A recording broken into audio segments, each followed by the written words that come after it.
Hello everyone and welcome back to SGTV. We have got Karen Boom joining us once again. So Karen, I want to talk to you today about buying products, the rise in online purchasing of products. It can have a negative effect, especially in terms of the technical knowledge that you might get from buying from a person. So what do you believe is happening at the moment in terms of buying products? Well, for me personally, I don't like to buy my goods online. There's a number of reasons for that. One is I did this a few years ago. I bought some outside lights and I had driven quite a long way to actually do the job. And when I got there, one of these lights was damaged. It's my own fault really, because I should have checked it before I went, should have taken it out of the box and looked at it. But it was majorly ag for me, because then I had to not complete the job, go back, sort out a refund and a replacement. And yeah, so I totally eroded my profit margin. So now I would rather pay more for something, but have the added knowledge that I'm going to get service from my local wholesaler. If I phone up and say one of these lights you've supplied me is damaged, the onus is on them to arrange a replacement. And also, I feel happier in terms of warranty, because I've got a trail of where this product has come from. So I feel like I've got a better guarantee. But also, I think it's good to build up a relationship with local wholesalers and companies that you like to buy products from. There's a good brand loyalty element that comes with having quality associated with your business, because why wouldn't you? My heart does sink a little bit sometimes when people say, I'd like to supply the materials, because you never really know where they're going to go to buy the goods. You have to have the conversation with them where, if I come to do your job and I'm supplying the materials, I'm going to guarantee those materials for whatever the warranty is. So if there's a problem, I'm going to change it out for free or for a price that we agree on. Whereas if the customer supplies their own materials and they've bought it off the internet because it was half the price, you never know what the quality is going to be like. I can't warranty it because I didn't supply it. And usually these cheaper goods take twice or three times as long to fit, because the screws are chocolate or missing or broken. So yeah, I did the whole online supply thing is not something that I feel really works well for my business model. Yeah. So do you think cost is essentially overruling quality aspect for that? I do think that for a lot of people it does. It's very hard, because sometimes as well, people will say to me, oh, can you send me a picture or send me the technical specification of the light that you're going to fit, for example. Then I send them an image of it or a link, and then what they immediately start doing is shopping around, putting it into some comparison site and then going, oh, is this the same thing that you're charging me 75 quid for? I can buy it for £64.70 from this place. And I'm like, oh dear, you're never going to win everything on price, but then you also have to understand that sometimes you're going to want to mark goods up because there's a handling, element to it. So it is a bit of a game, and also it's just more time consuming. If people want to start going down that road, that takes me more time, which I'm then going to have to charge for, because I've now given them a technical specification for something that I'm recommending, and they're going to go off and run with that. And then that also gives them the information to go and get a like-for-like quote. So yeah, all of this online stuff has its place, but I don't like using it for my business. I don't think it's good. Do you think new electricians might be tempted in setting that almost as a business model for themselves, that the majority of the products they're buying is from online places, which might not necessarily be a good thing? I just think it's the world that we live in now. We're online everything. I had a conversation with somebody the other day about a piece of cookware that I'd got, And he was like, I said, oh yeah, I'm pretty sure, you know, they've got that in John Lewis. You can go and have a look at it. He went, oh, I just ordered it on Amazon. It'll be here. I can get it here later. I've got Amazon Prime. It'll come tonight. Just like, and it's this bang, bang, instant society that we live in. It's a little bit unfortunate. But for me, it's more important about being associated with good quality brands and having a warranty, having a guarantee, having a relationship, rather than having it tonight because I bought it online. In terms of buying products physically from a person, do you prefer buying them from your typical wholesaler down the road, or do you feel that they're going to have more knowledge, more product knowledge and installer knowledge than, let's say, someone working in a shed DIY type business where anyone could go in? Yes, they do, and also they've got an ear to the ground.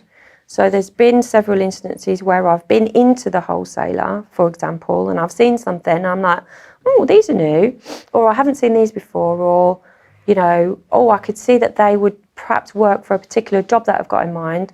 And the wholesaler has hand on heart gone, do you know what, I wouldn't actually recommend buying them because we've recently had quite a few returns. You're not going to get that knowledge. No. And that could save your week, if anything, couldn't it? Massively. I mean, like we spoke about before, when you're taking bookings and trying to plan your week out, you mess one domino in that, it's going to just knock on, isn't it? Yes, and you know, with a lot of the new technology that's coming online, especially like with the LED downlight market, for example, if there are issues in quality control, that can have a massive impact on the Sparky because you're going to have to go back and resolve it. And if you've fitted 100 downlights in a house and you start getting a high percentage of failures, that can represent quite a lot of time in rectifying that situation for the client. You're going to want to go back to the supplier and or manufacturer for your warranty, which again, traceability comes into play there, relationship comes into play there, because a good wholesaler will fight the corner with the manufacturer and potentially get you some kind of product replacement or compensation. Yeah. So you're not going to get that online. No. How much brand loyalty, so to speak, do you think is about nowadays? I know from speaking to mainly senior electricians, they've always, you know, whatever part of the electrical industry they're working in, they've always sort of stuck to their brands or products that they're comfortable with and not given much wiggle room. Whereas I know a lot of newer people, it might not necessarily be the same instance. I think brand loyalty is a big thing. And also because time is money, you tend to want to stick with what you know and what you know you can rely on, what you know the wholesaler is going to have in stock. But I think it's important to keep open-minded about new technologies that are coming onto the market. How do you do that? Well, this is where the trade shows come in really handy. Okay. Because you can go out for the day, you know, network with people, go to the different stands, look at what's happening in the industry, chat to other people about their experiences of those brands and those products, and kind of get a feel for where that might sit in your business. Then you can, next time you're in wholesaler, you can say, oh, you know, I was at the show the other day and I saw this, or I was on a job the other day and they were fitting that. What do you know about it? Can you get it in? How long will it take you? You know, all of that communication plays a big part. Do you obviously getting a lot of that information from wholesalers, but do you follow manufacturers for information? I do follow manufacturers. I'm quite often flicking through the, you know, magazines that are on the trade counter, the things that come through the post, because there's a lot of adverts in there. Also on social media, looking at what other people are posting information about.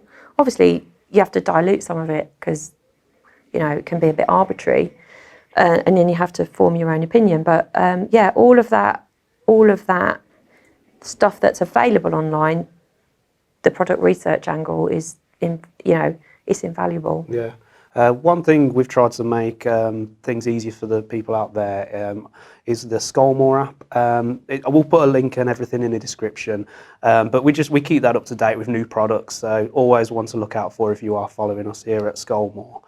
So going back to sort of product loyalty, do you find it can have a negative effect that you might almost stick with a certain brand and then you might not necessarily know there could be a better one, even cheaper maybe, but the quality's still there?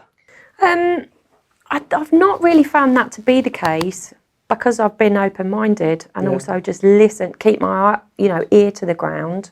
It's good when the wholesalers change up their displays as well, because then you get to see different things.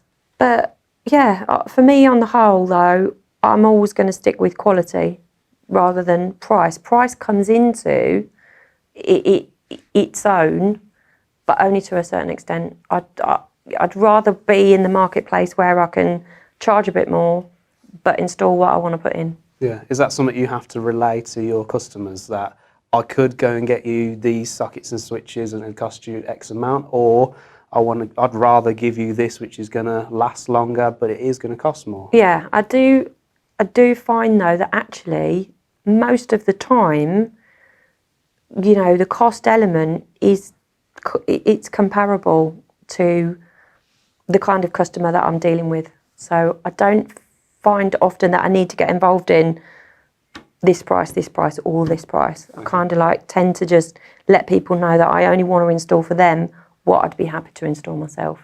Okay, that's fair enough. So we're going to have a little look at some products we've got here at Scolmore. So we'll get them out on the table and go through them. So Karen, am I right in thinking you haven't actually installed this one, but there's something about it that you liked when we were showing you some of the products that we got here in stock? Definitely. So for those of you watching who don't know what this is, it's a U-Lite from Ovia, which is the lighting range from Scolmore Group. So Karen, take it away. What is it you like about this one? Well, but some people think I'm quite sad because I get really excited about products that have been thought about. And what I mean by that is, obviously I'm quite vertically challenged. I'm only 5 foot. That's what I say, vertically challenged, yeah. And so anything that I have to do at height is always just aggy for me, because, and especially anybody that, has had the displeasure of having to install LED battens. For me, arm span is a thing, so I find I'm holding something here, I've got my screw gun in this hand, and you're just all over the place. So the first thing that I was quite excited about is the brackets. So it comes with brackets in the pack, and you can hang these, obviously if you're doing a more commercial install.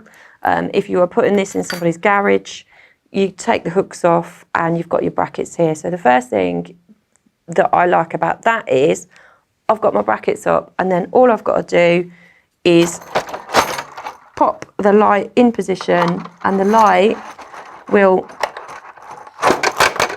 fit onto the brackets. There I go. So that is my light is essentially up. It's got these clamps on it, and then it hinges like this. Oop. So it's captive.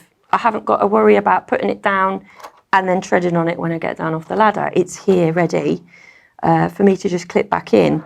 I've got cable entries at both ends. I've got a couple on the back so I can choose my position to bring my cable in. And then I've got my favourite way of connecting anything, which is the push-fit connector. So I'm all wired up. Then with my arms still above my head, all I've got to do is push the cover on and go around and put the clips in. I mean, it's just, it's dreamy. Nice and easy. Not a word that you will often hear electricians use, possibly, but here we go. I'm at the top of my ladder. I've clipped my light up. How long did that take? I mean, obviously I didn't actually have to screw the brackets in, but that for me, I would rather pay a little bit more money and save all of that ag, save dropping the screws on the floor, save like treading on stuff and, you know, trying to remember where I've put it. There are other products like this on the market that don't have a captive cover. Sometimes trying to line it up and get the end pieces on, you can be there forever. For me, I have to keep moving the ladder to this end, to that end. So yeah, I would buy that purely for the removal of the ag factor. It's anti-corrosive and it comes with a 5-year warranty. 5-year, yeah. So for me, that's a total no-brainer. That's a game changer for garage lighting in the future. for She's Electric going forward. Yeah. Okay. We'll put the full specs and a link for the product in the description so you can find out more about that. Karen, that's all we've got time for today. So I just want to thank you again for coming in and talking to us. And yeah, it's been good. Thanks for having me. It's been a pleasure. Right then, we'll see you again next time.